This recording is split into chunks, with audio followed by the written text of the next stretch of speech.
Gas खत्म हो जाएगी, गैस सिलेंडर के लिए 21 दिन वेट करना पड़ेगा, एलपीजी की सप्लाई रुक गई है। पिछले कुछ दिनों से सोशल मीडिया पर ऐसी बातें फैलाई जा रही थी जिससे लोगों में पैनिक और डर का माहौल बन गया। लेकिन अब सच सामने आ चुका है। केंद्रीय मंत्री हरदीप सिंह पुरी ने संसद में एलपीजी सप्लाई को लेकर पूरी सच्चाई रखी है और उन्होंने साफ कहा है कि देश में एलपीजी की कोई कमी नहीं है। सिर्फ पिछले 5 दिनों में ही एलपीजी प्रोडक्शन में 28% तक बढ़ोतरी की गई और सप्लाई को और मजबूत बनाने के लिए एडिशनल प्रोक्योरमेंट भी किया जाता है। नरेंद्र मोदी सरकार की प्रायोरिटी बिल्कुल क्लियर है। भारत के 33 करोड़ परिवारों के रसोई घर में किसी भी तरह की एलपीजी की कमी नहीं होनी चाहिए।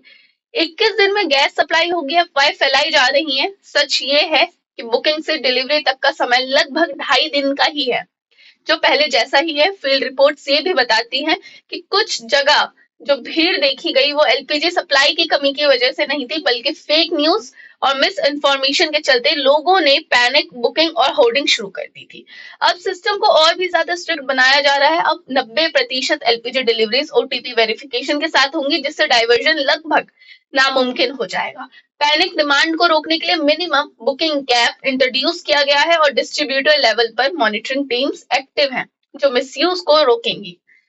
सीधी बात, एलपीजी की कोई शॉर्टेज नहीं है, सप्लाई स्टेबल है और सिस्टम नॉर्मली चल रहा है।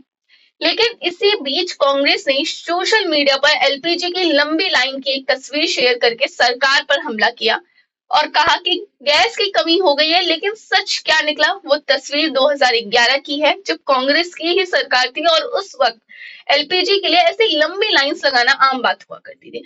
और यहीं से शुरू होता है कांग्रेस का पुराना प्लेबुक।